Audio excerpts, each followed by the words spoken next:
Bienvenue sur Secrets Intimes. Aujourd'hui, nous plongeons dans une histoire qui remet en question tout ce que vous pensiez savoir sur la famille et la fidélité.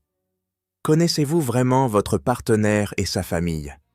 Imaginez Jean-Pierre Martin, un consultant en marketing de 45 ans à Lyon, vérifiant son Facebook un soir d'été. En un instant, son monde s'écroule. Jean-Pierre mène une vie apparemment parfaite à Neuilly-sur-Seine avec sa femme Claire et leur fils Antoine. Ils mènent une existence confortable, entouré d'amis et de famille. Jean-Pierre se sent souvent chanceux d'avoir une famille si aimante et solidaire.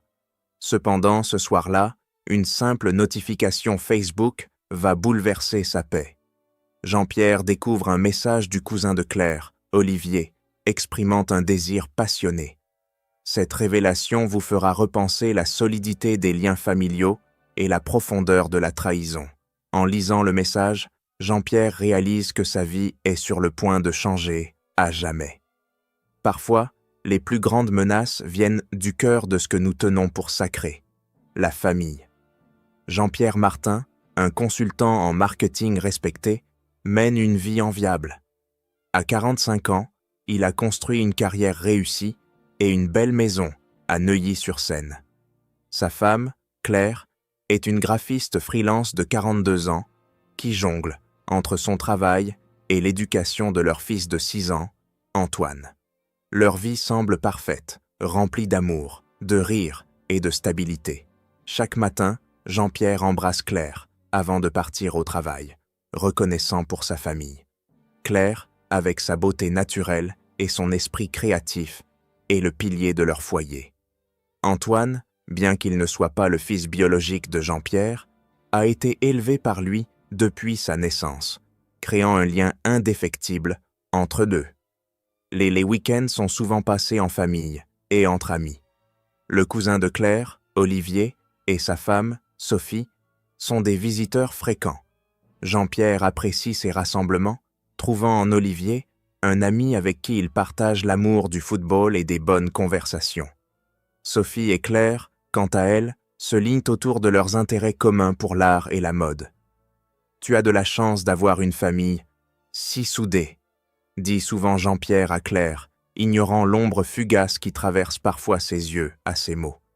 Malgré cette perfection apparente, Jean-Pierre ressent parfois une légère inquiétude. Il remarque les regards prolongés entre Claire et Olivier, les conversations qui s'interrompent brusquement lorsqu'il entre dans la pièce. Il chasse ses pensées, les attribuant à une imagination trop fertile. Un soir, après avoir couché Antoine et alors que Claire prend un bain, Jean-Pierre décide de vérifier ses emails sur l'ordinateur familial. Dans le calme du salon, il fait une découverte qui va bouleverser son monde. Le cœur de Jean-Pierre s'accélère lorsqu'il remarque que le compte Facebook de Claire est encore ouvert. Un message d'Olivier clignote dans la boîte de réception. Poussé par un mélange de curiosité et d'appréhension, il clique dessus. « J'ai hâte de sentir tes lèvres sur les miennes. À nouveau, mon amour. Notre dernière rencontre était trop brève. » Jean-Pierre relit le message, ses mains tremblantes. En parcourant leur conversation, il trouve d'autres échanges explicites, des photos et des souvenirs partagés. Son esprit s'emballe, essayant de comprendre la trahison qui se déroule sous ses yeux. Lorsque Claire sort de la salle de bain, elle trouve Jean-Pierre, assis dans le noir, le visage éclairé par l'écran de l'ordinateur. « Qu'est-ce que c'est que ça ?» demande-t-il, la voix tendue, en tournant l'écran vers elle. Claire pâlit, ses yeux s'écarquillant de choc. « Ce n'est pas ce que tu crois, Jean-Pierre. Olivier, il me harcèle, je ne savais pas comment te le dire. » Mais Jean-Pierre n'est pas convaincu. Les réponses passionnées de Claire dans les messages ne laissent aucun doute sur sa participation volontaire. « Depuis combien de temps ça dure ?» exige-t-il. Les larmes aux yeux, Claire tente de s'approcher de lui, mais Jean-Pierre recule. « S'il te plaît, laisse-moi expliquer. » Incapable de supporter sa présence, Jean-Pierre quitte la maison, l'esprit en ébullition. Il conduit sans but à travers les Russes de Paris, essayant de donner un sens à ce qu'il vient de découvrir. À l'aube, épuisé et le cœur brisé, Jean-Pierre prend une décision. Il appelle Sophie, la femme d'Olivier. « Sophie, c'est Jean-Pierre. Nous devons parler. C'est à propos de Claire et Olivier. » La rencontre avec Sophie dans un café tranquille du 16e arrondissement est aussi douloureuse que révélatrice. D'abord sceptique, Sophie est bientôt convaincue par l'épreuve que Jean-Pierre présente. Unis dans leur chagrin et leur sentiment de trahison, ils décident d'approfondir l'affaire. Ce qu'ils découvrent dépasse leurs pires craintes. Des emails datant de plus de 10 ans, des réservations d'hôtels, des photos compromettantes. La liaison entre Claire et Olivier a commencé bien avant le mariage de Jean-Pierre et Claire. Muni de ces preuves accablantes, Jean-Pierre confronte à nouveau Claire. Cette fois, il n'y a plus de place pour les mensonges. « Comment as-tu pu nous faire ça? À moi, à Antoine, à notre famille » hurle-t-il, jetant les emails imprimés sur la table.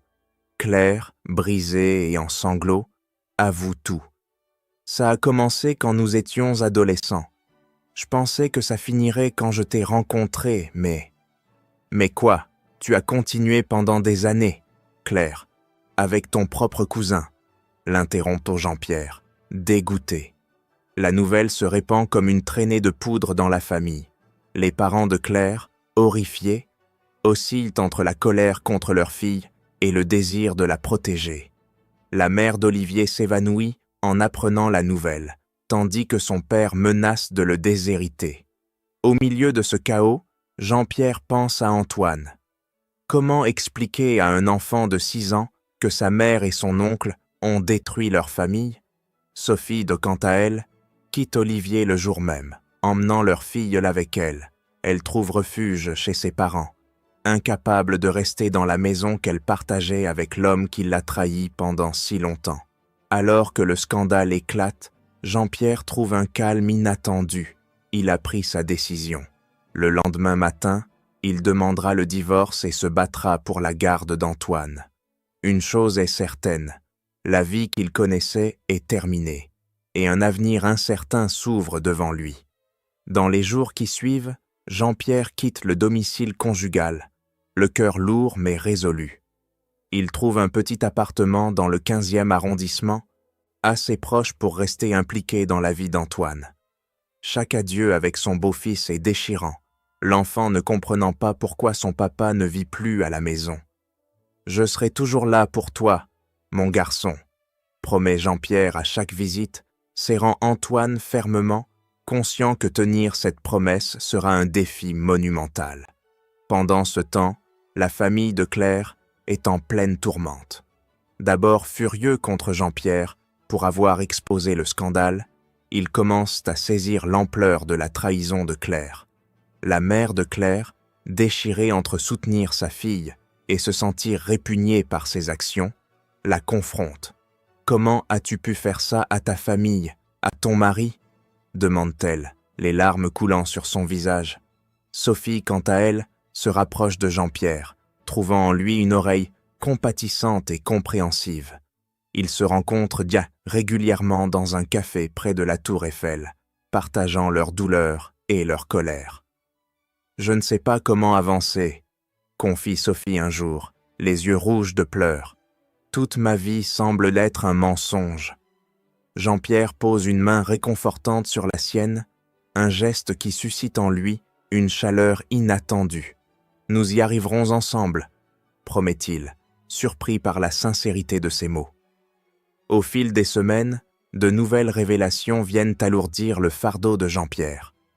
Par des amis communs, il apprend que Claire a eu d'autres liaisons pendant leur mariage. Ces découvertes, bien que moins choquantes que la liaison avec Olivier, ne font qu'approfondir son sentiment de trahison. Un soir, alors qu'il dîne avec Sophie, le téléphone de Jean-Pierre sonne. C'est la mère de Claire, la voix tremblante de panique.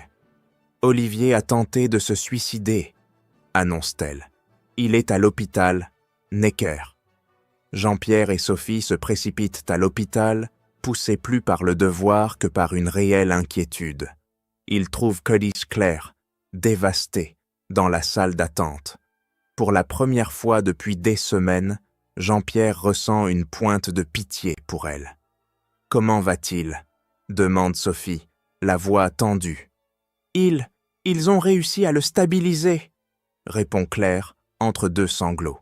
« Mais ils ne savent pas s'il y aura des séquelles. » Ce soir-là, en rentrant chez lui, Jean-Pierre est tourmenté par le doute. Devrait-il vraiment couper les ponts avec Antoine ? L'idée de ne plus voir l'enfant qu'il aime comme son propre fils grandir est insupportable. Pourtant, comment maintenir une relation saine dans ces circonstances ? Il passe des heures à regarder une photo d'Antoine, prise lors de leur dernier week-end ensemble. « Que dois-je faire » murmure-t-il dans le silence de son appartement. Les semaines se transforment en mois, et Jean-Pierre et Sophie se rapprochent de plus en plus. Leur douleur partagée se transforme en un lien, puis en une attraction indéniable. Un soir, après un dîner dans un bistrot chaleureux à Montmartre, ils échangent leur premier baiser. « Je ne m'attendais pas à ça », avoue Jean-Pierre, sa voix mêlant culpabilité et joie. Sophie sourit tristement.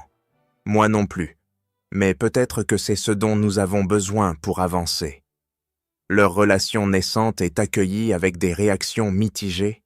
Certains amis leur apportent leur soutien, y voyant une belle histoire née de la tragédie. D'autres, notamment dans leur famille, la voient comme précipitée et inappropriée. « Ne penses-tu pas que c'est un peu tôt ?» demande la sœur de Jean-Pierre lors d'un déjeuner dominical.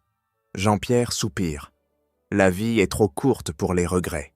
Sophie me rend heureux et j'entends saisir cette chance. » Dans ce contexte, Jean-Pierre reçoit une offre d'emploi inattendue d'une grande agence de marketing à Lyon. Ils lui proposent un poste de directeur créatif, une opportunité qu'il ne peut refuser. « Viens avec moi », propose-t-il à Sophie un soir, alors qu'ils se promènent le long de la Seine. Commençons à zéro, loin de tout ça. Sophie hésite, pensant à sa fille et à sa vie à Paris. Mais l'idée d'un nouveau départ est séduisante. « D'accord », finit-elle par accepter. « Faisons-le. » Alors qu'ils planifient leur déménagement, une annonce inattendue bouleverse leurs plans. Sophie, pâle et nerveuse, annonce à Jean-Pierre qu'elle est enceinte. « Je sais que c'est soudain, » dit-elle, observant sa réaction de près. « Si tu penses que c'est trop tôt, » Jean-Pierre l'embrasse, un mélange de joie et d'appréhension l'envahissant. « C'est une merveilleuse nouvelle, » murmure-t-il, mais au fond de lui, il se demande comment il expliquera cela à Antoine. Le retour à Paris pour finaliser son divorce est une épreuve pour Jean-Pierre. La ville, autrefois symbole de bonheur et de succès, lui semble désormais étrangère et hostile. Il passe devant leur ancienne maison, à Neuilly-sur-Seine, le cœur lourd de souvenirs de moments heureux avec Antoine. Le jour de la signature du divorce, Jean-Pierre rencontre Claire au tribunal. Elle semble avoir vieilli de 10 ans, ses traits tirés par le stress et le remords.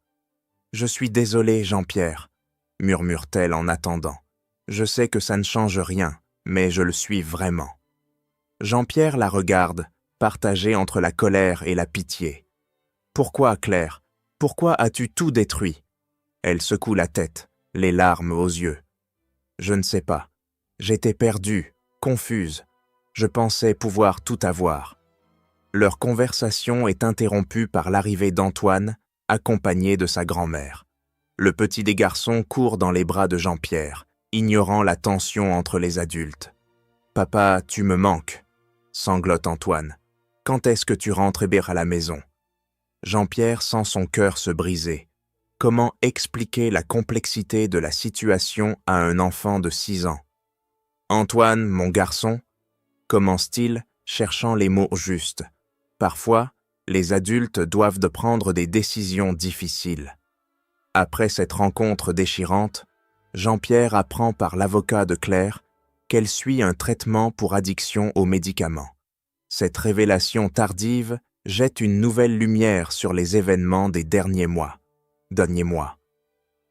En quittant le tribunal, Jean-Pierre réalise que malgré la douleur, il est enfin prêt à tourner la page.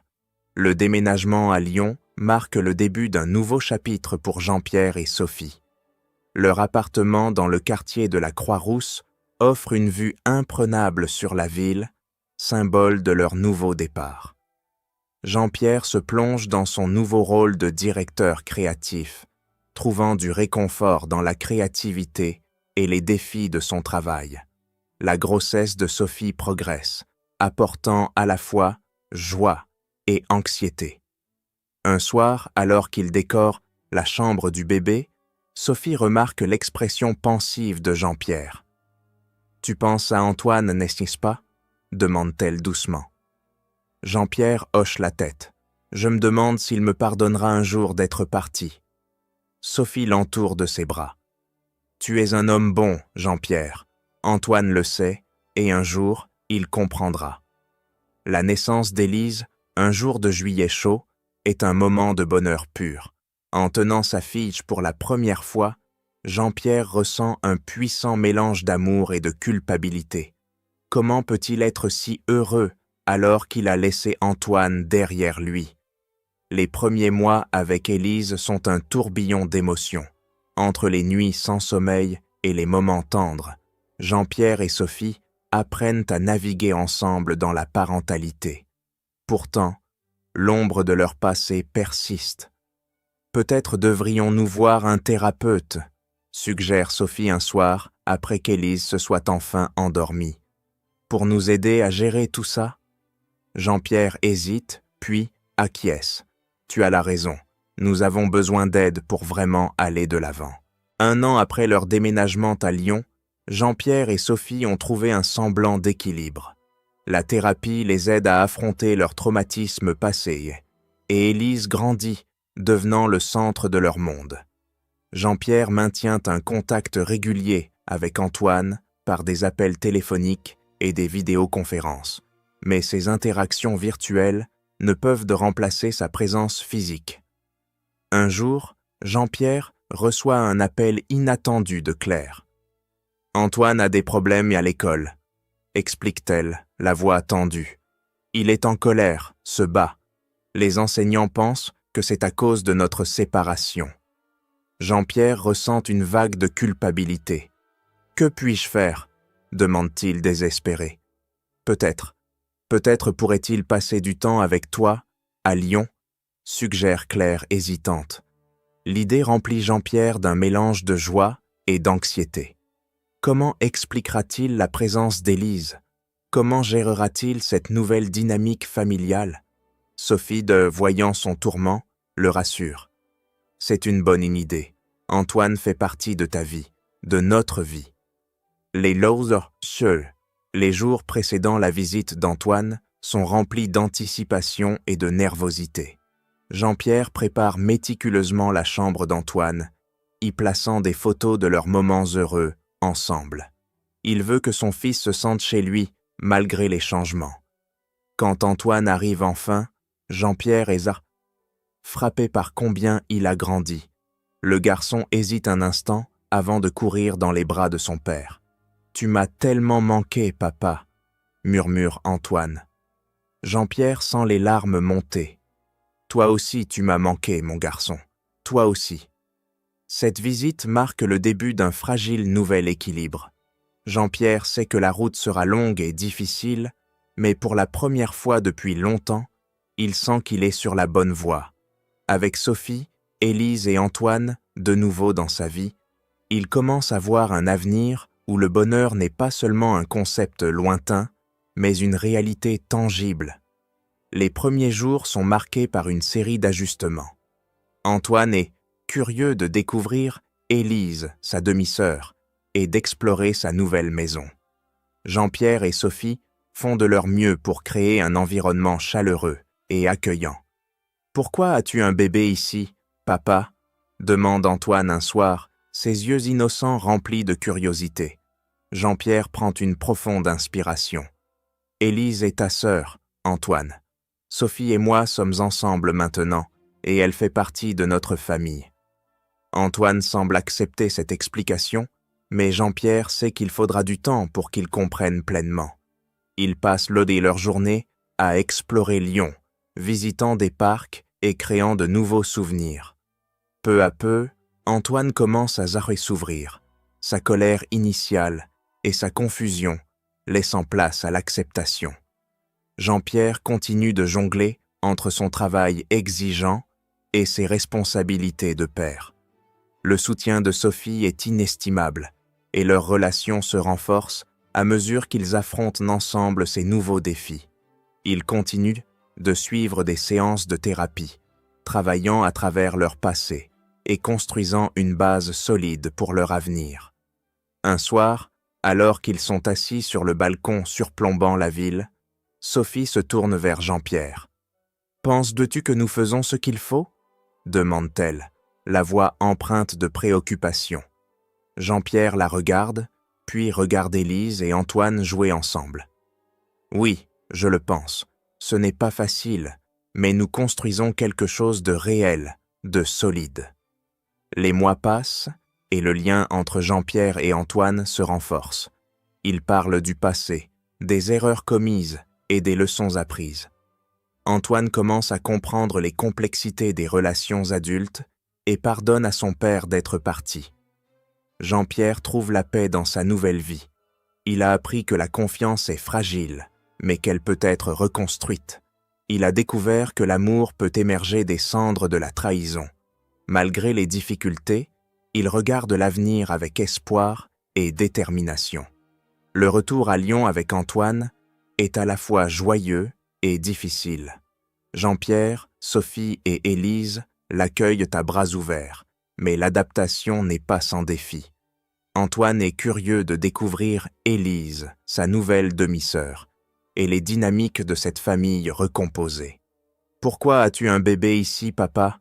demande Antoine un soir, ses yeux grands ouverts de curiosité. Jean-Pierre prend une profonde inspiration. « Élise est ta sœur, Antoine. Sophie et moi sommes ensemble maintenant, et elle fait partie de notre famille. » Antoine semble accepter cette explication, mais Jean-Pierre sait qu'il faudra du temps pour qu'ils comprennent pleinement. Ils passent leur journée à explorer Lyon, visitant des parcs et créant de nouveaux souvenirs. Peu à peu, Antoine commence à s'ouvrir, sa colère initiale et sa confusion laissant place à l'acceptation. Jean-Pierre continue de jongler entre son travail exigeant et ses responsabilités de père. Le soutien de Sophie est inestimable et leur relation se renforce à mesure qu'ils affrontent ensemble ces nouveaux défis.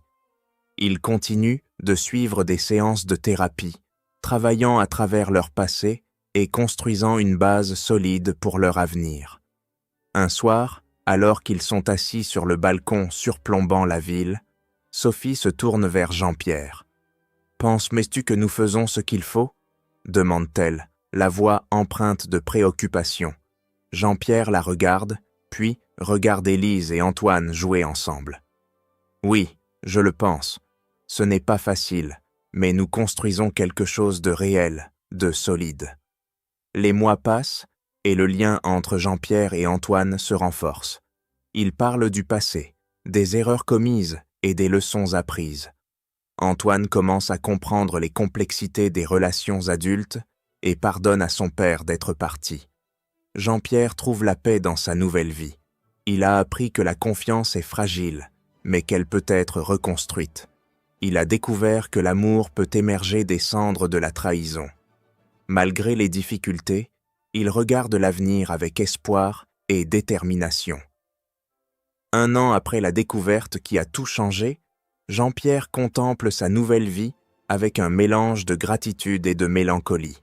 La trahison de Claire a laissé des cicatrices profondes, mais elle a aussi conduit à un amour inattendu avec Sophie.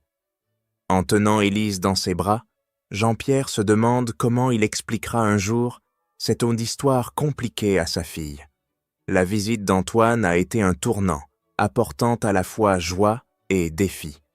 Jean-Pierre réalise que sa famille, bien que non conventionnelle, est précieuse.